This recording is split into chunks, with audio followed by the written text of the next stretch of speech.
Nós sabemos que nos dias atuais, o diabo tem se levantado de uma forma muito forte contra essa instituição tão abençoada por Deus.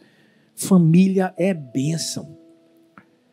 Sabe, quando a gente entende que foi algo que Deus criou, constituiu, família é bênção, casamento é uma maravilha. A gente sabe que o mundo tem tentado pegar um megafone e espalhar as mentiras. E por isso que a gente começa a ver pesquisas que mostram que muita gente não quer mais casar. Porque acreditam em mentiras. Mas eu quero que você entenda, família é uma bênção. E através dessa série nós queremos mostrar essa verdade pela palavra de Deus. Essa é a terceira mensagem. Então, se você perdeu as duas anteriores, nós temos no YouTube da Igreja do Amor Orlando. A primeira mensagem nós falamos um pouquinho sobre o que a gente precisa semear. Na segunda mensagem, nós falamos sobre o papel das mães na família. E hoje a gente vai apertar um pouco mais. Porque vamos falar sobre a importância de arrancar o necessário. Qualquer pessoa sabe que nenhum jardim floresce por acaso. Qualquer pessoa sabe que antes de você ver a beleza do jardim, você vai precisar, talvez, arrancar aquilo que está tentando deixá-lo feio. São as podas necessárias. São os cortes que, se nós não prestarmos atenção, de repente vai ser como aquele brotinho que vai nascer, que a gente não percebe, e quando a gente olha, o jardim está morto. Por isso que nós não podemos ser negligentes, por isso que nós não podemos ser omissos, nós precisamos nos posicionar. Nós não podemos tolerar aquilo que a gente olha e diz assim, é porque eu não quero conflito, é porque eu não quero confronto, ou seja, tolerar algo em nome da paz. Mas quando nós fazemos isso, nós podemos estar destruindo aquilo que a gente ama em nome de Deus. Hoje eu acredito que o Espírito Santo de Deus vai nos puxar para perto dele, para que a gente escute cada ensinamento que ele vai trazer. E talvez ele vai lembrar de coisas que estão lá na nossa casa e que podem estar sendo ervas daninhas, e que, se a gente não arrancar,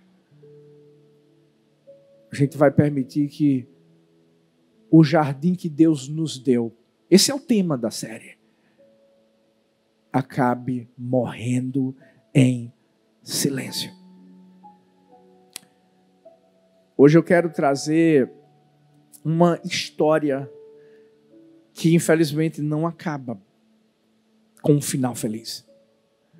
Obviamente que se essa história está na Bíblia, não é porque Deus quer que a gente viva a mesma coisa. É porque Deus quer que a gente faça diferente. Não sei quantos aqui já ouviram falar da história de um profeta chamado Eli. que tinha 2 filhos, Ofni e Finéias. Eu estou falando de um sacerdote. Eu estou falando de filhos que também exerciam o sacerdócio. É mais ou menos na nossa época, eles eram pastores. Filhos de pastores. Essa mensagem, na verdade, é para todos nós, porque se nós não tivermos cuidado, aquilo que parece pequeno hoje pode trazer um grande prejuízo amanhã. Eu acredito que se você veio hoje é porque você está dizendo para o Espírito Santo: eu estou pronto. Vamos falar isso. Levanta sua mão direita e diz assim: Espírito Santo, eu estou pronto para arrancar o que for necessário para que meu jardim não morra. Até porque o nosso jardim, que é a nossa família, tem que ser florido. Tem que ser uma inspiração. Alguém vai olhar e vai dizer: é esse jardim que eu quero. Eu vou trazer 3 lições preciosas para que esse jardim que Deus nos deu não venha a morrer. Em primeiro lugar, tome cuidado com ervas daninhas da negligência. A Bíblia fala no livro de 1 Samuel, capítulo 2, a partir do versículo 12. 1 Samuel 2, a partir do versículo 12. A Bíblia fala: eram, porém, os filhos de Eli, homens ímpios, não se importavam com o Senhor, pois o costume daqueles sacerdotes com o povo era que, oferecendo a alguém um sacrifício, vinha o servo do sacerdote, enquanto se cozinhava a carne, com um garfo de 3 dentes na mão. Metia-o na caldeira, ou na panela, ou no caldeirão, ou na marmita.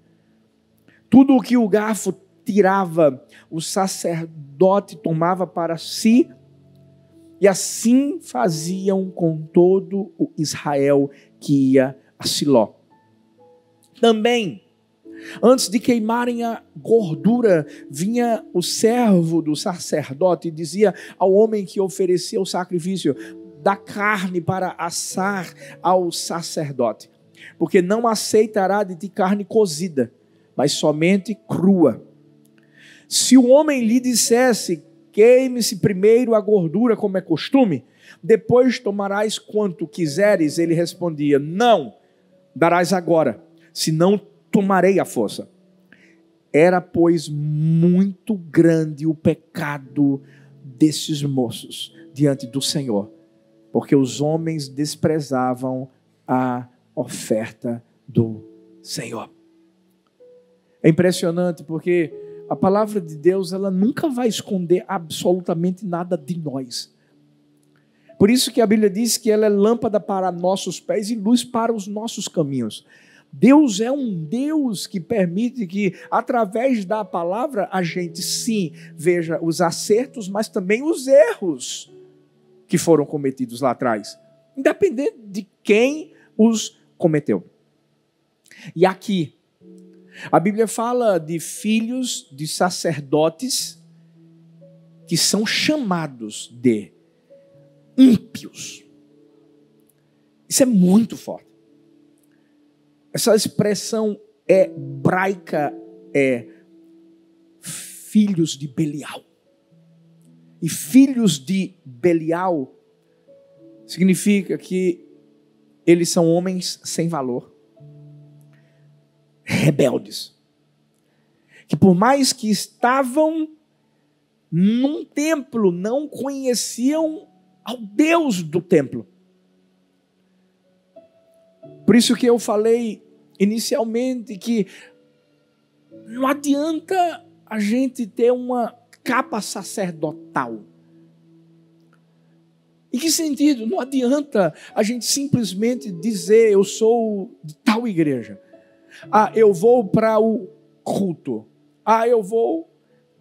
Quando o nosso coração está sendo secular. Quando existem talvez atitudes que nós sabemos que precisam ser arrancadas, mudadas. É o nosso coração que precisa ser transformado. Aqui os filhos de Eli usavam do altar como uma ferramenta de poder. Uau! Não um lugar de adoração. A Bíblia vai terminar esse parágrafo dizendo: era muito grande o pecado desses moços diante do Senhor, porque os homens desprezavam a oferta do Senhor. Presta atenção nesse detalhe. Os homens desprezavam a oferta do Senhor. Você já parou para pensar que eu e você que dizemos que somos de Deus, nós temos o poder de fazer com que pessoas se aproximem de Deus ou se distanciem dele. No caso de Ofni e Finéias, a Bíblia vai mostrar que as próprias pessoas estavam tendo sua percepção espiritual contaminada. É como se eles dissessem assim: não vale a pena ir para um templo, oferecer um sacrifício para Deus, enquanto aqueles que deveriam ser o exemplo, a referência, estão fazendo coisas erradas. Mas eu não vim aqui falar sobre Ofni e Finéias. A minha pergunta é: e Eli? Onde está Eli na história? Ele via. Ele sabia de tudo isso que acontecia. E ao invés de ele arrancar, porque ele tinha a autoridade, deixa eu falar, eu como pai, ou você como pai, ou como mãe, nós temos a autoridade de arrancar o que precisa ser arrancado. Por isso que Deus nos colocou nessa posição. E se nós não arrancarmos o que precisa ser arrancado, nós estaremos legitimando o erro. Foi o que Eli fez. Essa aqui é a erva daninha da negligência. É a erva daninha da omissão. E sabe como é que começa isso? De uma forma pequena. A gente diz assim: isso não é tão grave. Às vezes você vê seu filho vendo algo que não devia estar vendo, e você diz assim: mas isso não é tão grave. Ou talvez uma atitude de grosseria ou de rebeldia, e você diz assim: isso não é tão grave. Talvez é uma mensagem no WhatsApp daquela colega de trabalho. E você diz assim: isso não é tão grave. Sabe como é que isso continua? Continua com: depois eu resolvo. Deixa passar o tempo. E como é que termina isso? As pragas se disseminam e tudo acaba morrendo. Eu quero fazer algumas perguntas para mim, para você nessa manhã, porque eu quero que a gente reflita. O que é que a gente está permitindo crescer no nosso jardim em silêncio? Qual é o hábito que está sendo tolerado dentro de casa? Qual é a voz que molda o coração dos nossos filhos? Quais são as conversas que talvez a gente está evitando com medo do conflito, do confronto? Quais são os pecados que talvez a gente está chamando de fraquezas? Se a gente negligenciar, a gente vai estar dando abertura a algo chamado raiz de amargura e vai crescer. Hebreus 12:15 diz: cuidem para que ninguém se exclua da graça de Deus, que nenhuma raiz de amargura brote e cause perturbação, contaminando a muitos. Deixa eu dizer, o pecado de Ofni e Finéias era escandaloso, mas o pecado de Eli era um pecado silencioso, que o fazia se tornar cúmplice. E talvez a gente pense assim: pastor, mas Eli não era um cara perverso, não era um homem ímpio. Sim, mas era omisso, e omissão também é pecado. Tem tanto peso quanto a prática de um pecado. Sabe, eu quero que o Espírito Santo grite nos nossos ouvidos espirituais hoje, dizendo assim: chega de silêncio. Sabe, eu quero que o Espírito Santo de Deus grite na minha vida, na sua vida, dizendo assim: vamos, você precisa se posicionar. Ei, ensine valores bíblicos e os viva dentro de casa.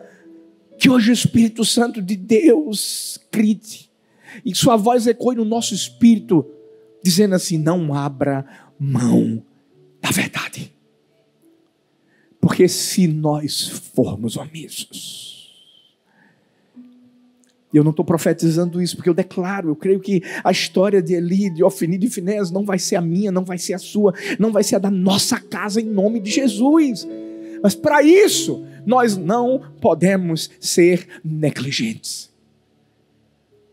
Sabe, a melhor coisa do mundo é você ver um jardim bonito, florido, aquela graminha verdinha, aquelas flores lindas, frutos nascendo das árvores. Eu sei que todo mundo quer ver isso na nossa casa. Você quer ver o seu jardim florescer? Arranca o que está sufocando a raiz. Não sejam isso.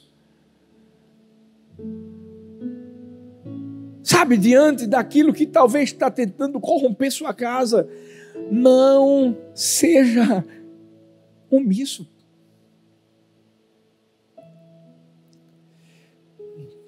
Entenda que você, como pai, como mãe, tem a responsabilidade de guiar seus filhos. Às vezes os filhos chegam e dizem assim: não quero ir para a igreja. A responsabilidade é sua. Às vezes o problema é outro. Os filhos querem ir para a igreja, mas são os pais que não vão. Omissão, negligência, tem a ver muitas vezes com arrancar do nosso coração. Não é nem no coração dos filhos, é do nosso. As ervas daninhas que talvez estão nos distanciando, primeiro de Deus, depois da família. A negligência e a omissão em relação ao que é prioridade na nossa vida. Qual é a prioridade na nossa vida? É o trabalho?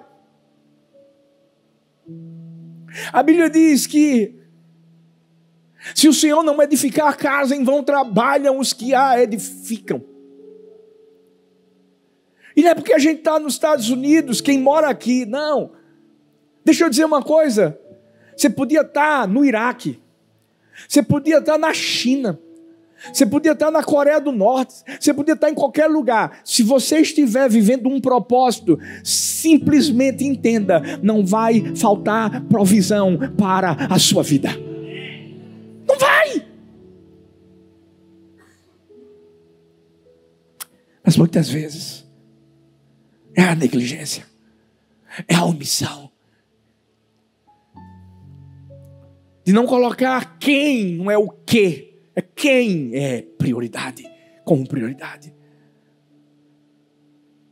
Buscai, pois, em primeiro lugar o reino de Deus, a sua justiça, e as demais coisas vos serão acrescentadas. Ah, meu Deus. Existem bênçãos para a sua casa, existem bênçãos para a sua família. E eu sei que Deus queria trazer essa bênção para a vida de Eli, para a vida dos seus filhos. Nós vamos ver aqui, existem promessas, existem coisas que Deus já fazia na vida dessa casa.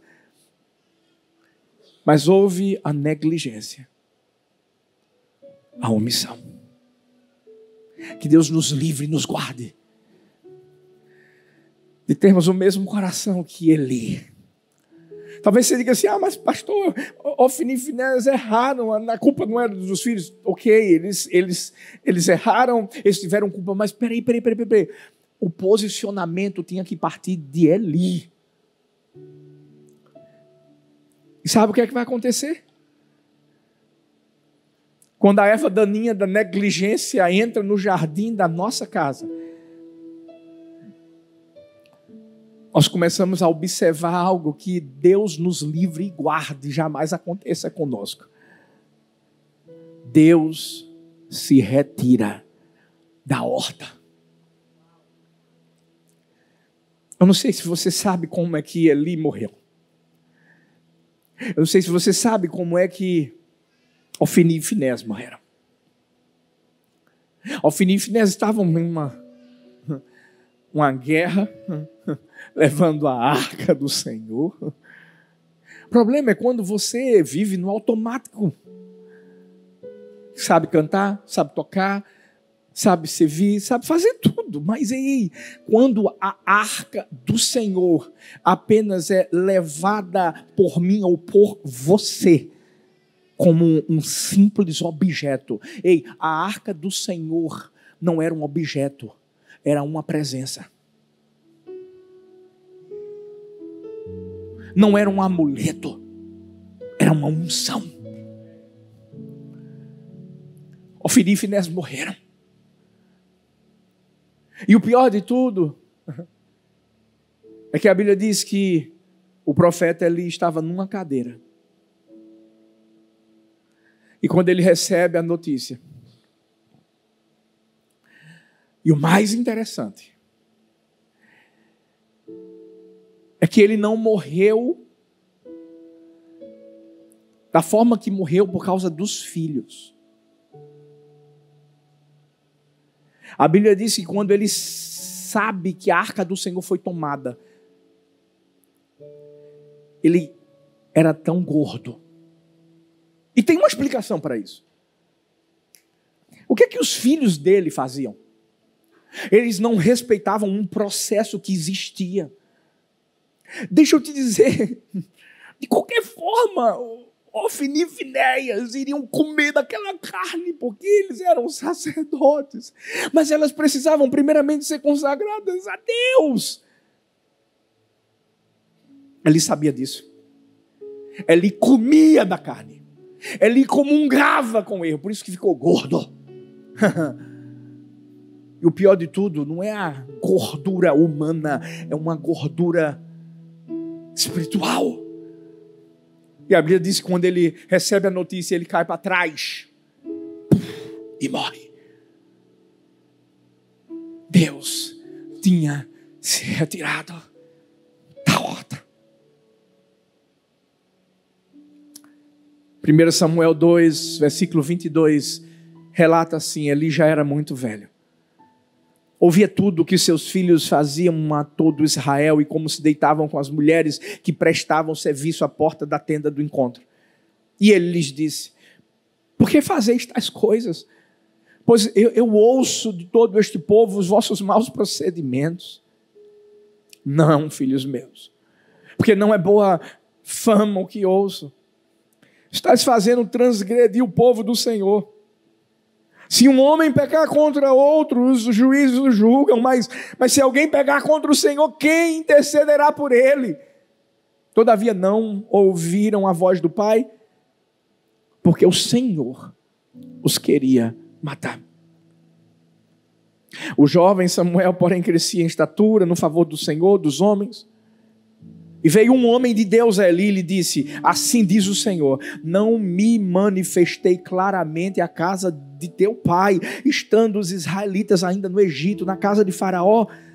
Escolhi-o dentre todas as tribos de Israel para ser meu sacerdote, para subir ao meu altar, para queimar o incenso, para trazer a estola sacerdotal perante mim, e dei à casa de teu pai todas as ofertas queimadas dos filhos de Israel, porque pisais os meus sacrifícios e as minhas ofertas de manjares que ordenei na minha morada. Tu honras a teus filhos mais do que a mim, para vos engordardes das melhores partes de todas as ofertas do meu povo de Israel. Portanto, diz o Senhor Deus de Israel, na verdade, eu disse que a tua casa e a casa de teu pai andariam diante de mim perpetuamente, mas agora diz o Senhor, longe de mim tal coisa, porque aos que me honram, honrarei, porém, os que me desprezam serão desmerecidos. Primeiro a gente percebe a negligência crescendo como uma erva daninha, e agora? A gente vê o que é que acontece quando ninguém arranca o que precisa ser arrancado. O texto inicia dizendo, Eli já era velho. Sabe o que é que isso significa? O tempo passou.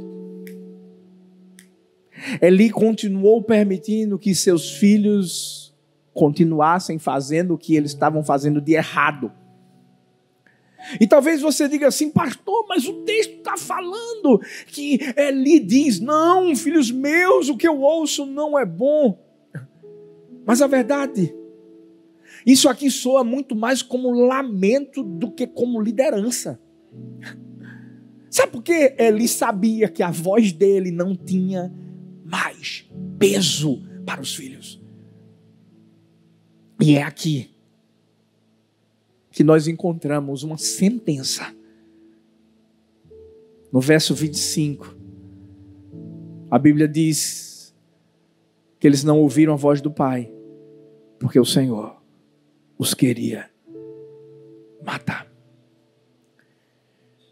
Eu sei que tem muita gente que vê esse texto e diz, como assim?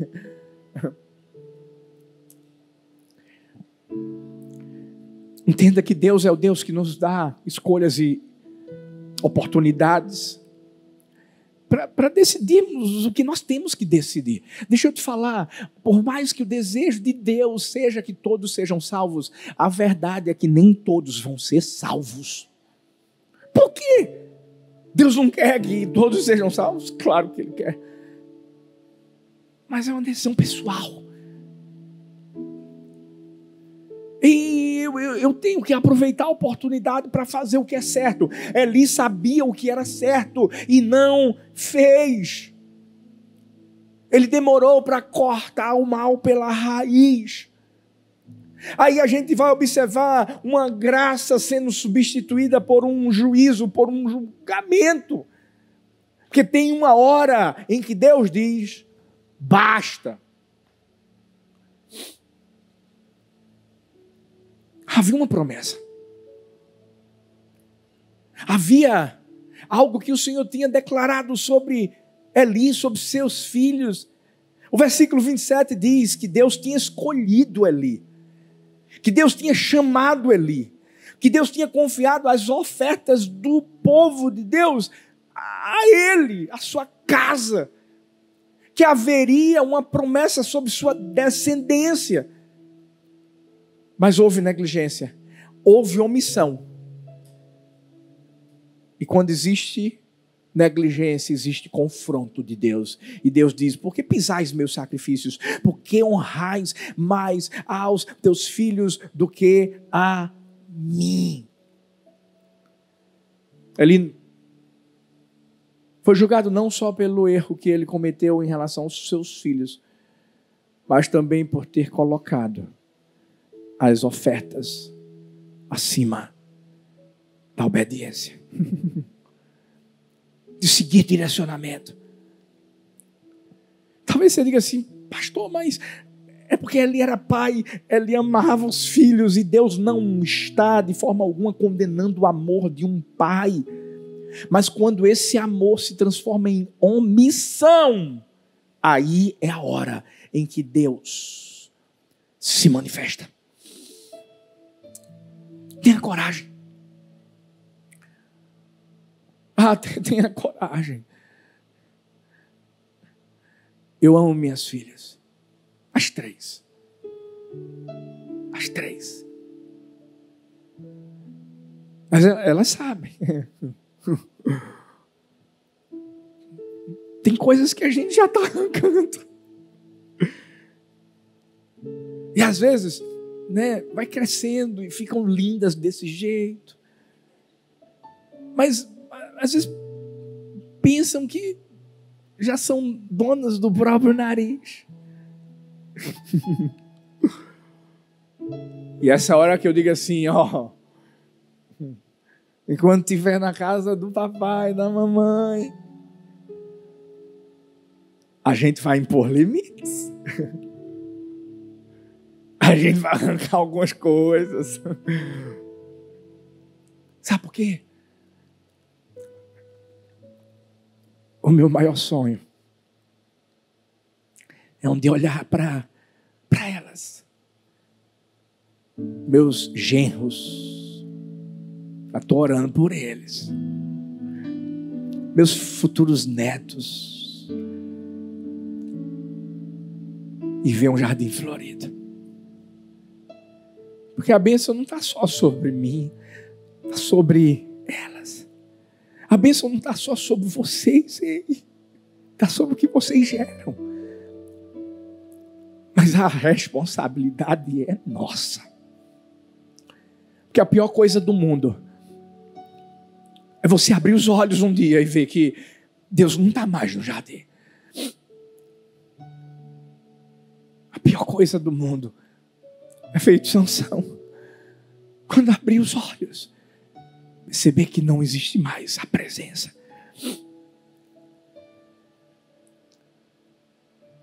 Eli, Ofni e Finés estavam vivendo de aparência. Aparência de sacerdotes. Mas o céu já tinha se retirado da vida deles. Gente, vamos tomar uma decisão, não vamos adiar, não. Eu disse que o Espírito Santo de Deus vai falar com a gente. Eu não sei quais são as ervas daninhas que a gente talvez precise arrancar. Não sei. Mas hoje a gente tem que ter coragem de dizer: Senhor, se o que eu amo está te ofendendo, eu estou aqui para arrancar, para entregar a Ti. Quando a Bíblia diz assim: vê se há em mim algum caminho mau. Vê se há em mim algum caminho mau e me guia pelo caminho eterno. É porque a gente sabe que a gente é humano, existe humanidade na nossa vida.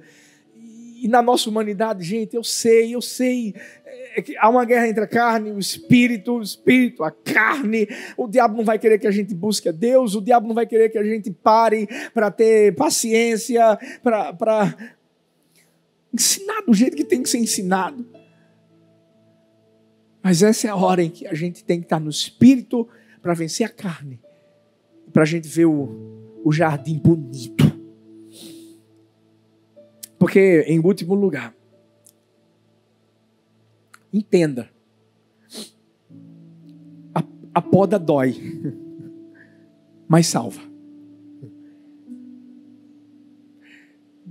Pregando assim parece que é fácil, né? Vou chegar em casa, vou mudar isso, vou fazer isso, vou fazer aquilo outro. A gente não vai mais fazer isso aqui não.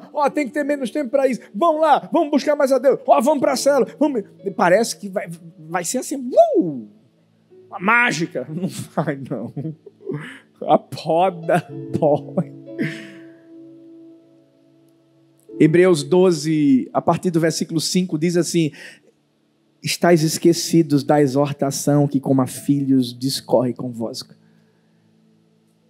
Filho meu, não menosprezes a correção que vem do Senhor, nem desanimes quando por Ele és repreendido. Porque o Senhor corrige a quem ama e açoita a todo filho a quem recebe. É para a disciplina que perseverais. Deus vos trata como filhos. Pois que filho há quem o pai não corrige? Mas, se estáis sem correção, de que todos se têm tornado participantes, logo sois bastardos e não filhos. Além disso, tínhamos os nossos pais segundo a carne que nos corrigiam e os respeitávamos. Não nos havemos de sujeitar muito mais ao Pai espiritual, e então viveremos, pois eles nos corrigiam por pouco tempo, segundo o melhor lhes parecia. Deus, porém, nos disciplina para aproveitamento, a fim de sermos participantes da sua santidade. Toda disciplina, com efeito, no momento não parece ser motivo de alegria, mas de tristeza. Depois, entretanto, produz fruto pacífico aos que têm sido por ela exercitados. Fruto de justiça. Toda disciplina dói.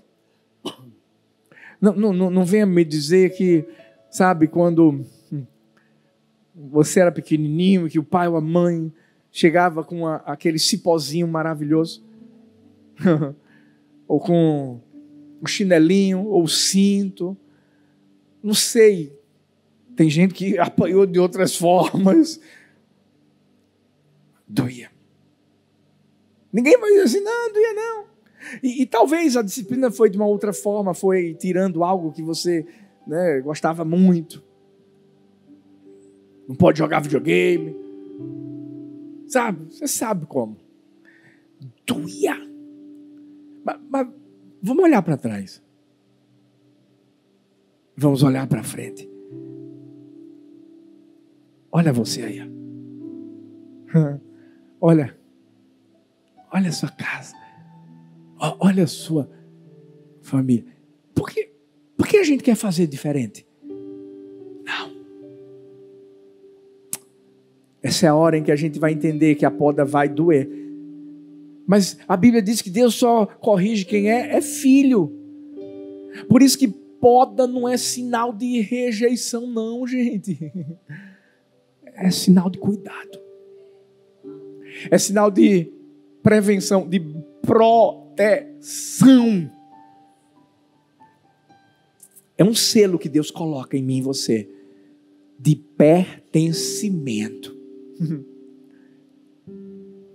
Esses dias eu estou trazendo um pouco da experiência de Aldo, que é jardineiro, faz landscape. Tem horas que ele vai chegar num jardim, vai ver que tem alguma coisinha lá, uma árvore, uma planta sequinha. Talvez ele identifique o que a gente não identifica. Tem uma erva daninha. O que é que ele vai fazer? Vai podar. Lá em casa é sempre assim. Thalita algumas vezes, agora mesmo esses dias, né? Ela lá cortando umas plantinhas que estavam secas, e o mais lindo de tudo é que de repente ela cresce de novo e fica mais linda.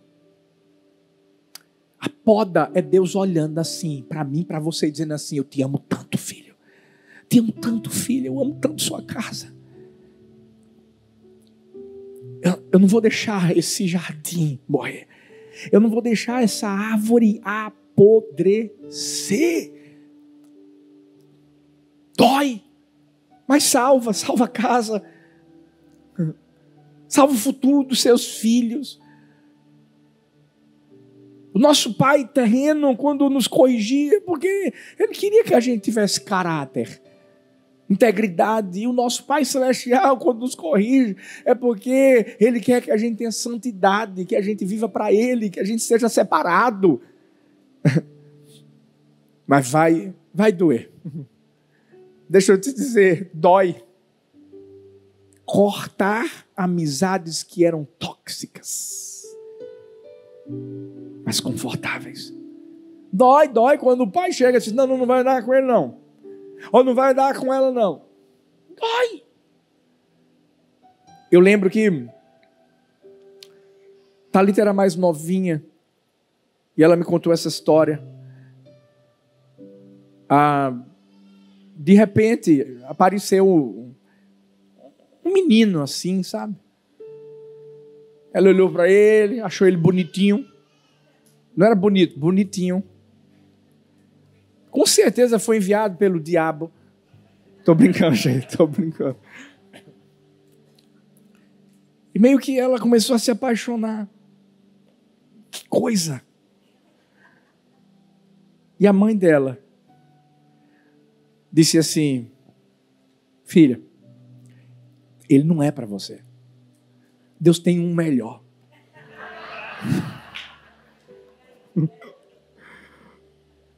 E sabe o que ela fez? Ela podia ter simplesmente chorado. Não, mãe, é porque eu quero. Não, é a poda. É a dor. Doeu, mas curou. Ela foi obediente. Eu sei que dói. Quando a gente vai ter que tomar decisões que a gente diz assim, meu Deus, mas... Sabe, dói abandonar pecados de estimação. Cuidado.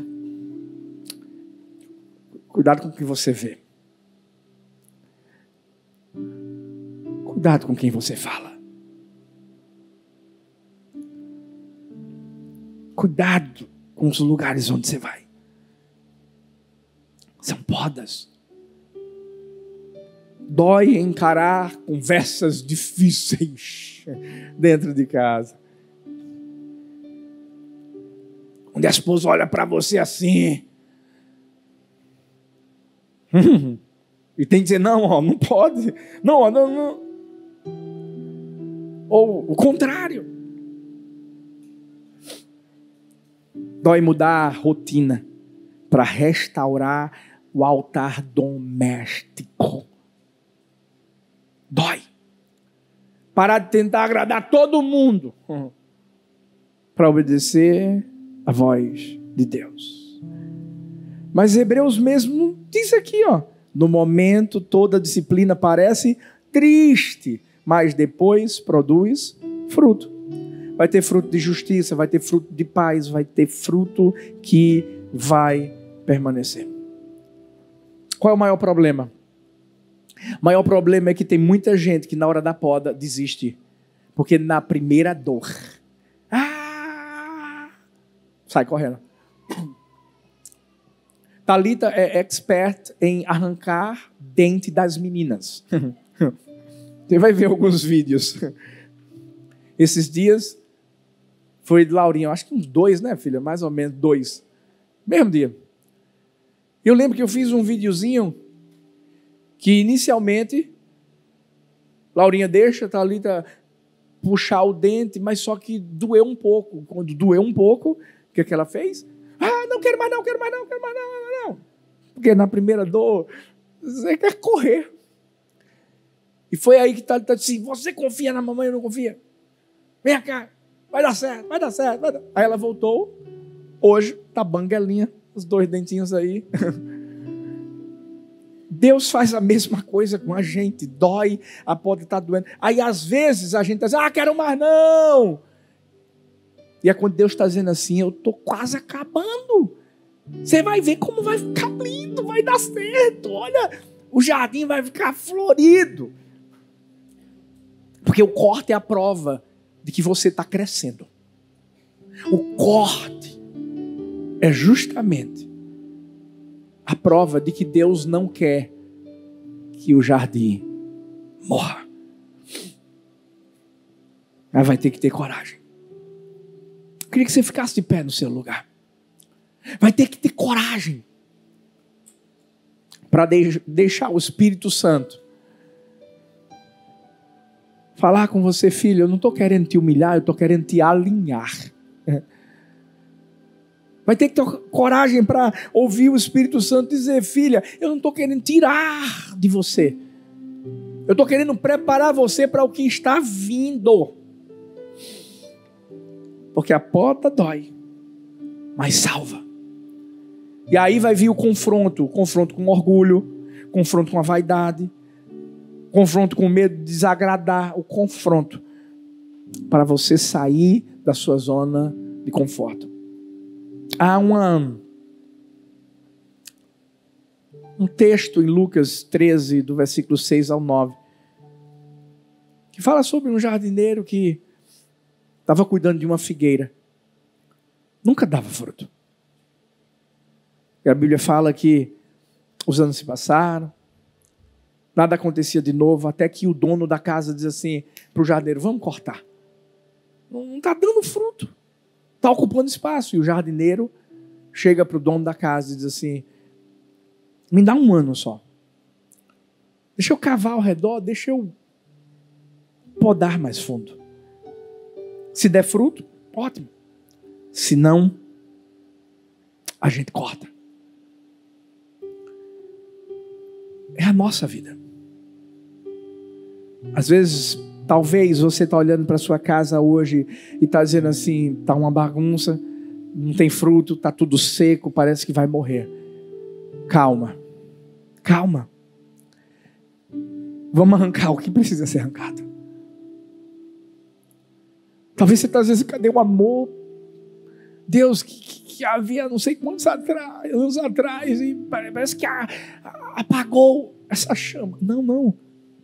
Vamos arrancar o que precisa ser arrancado. Talvez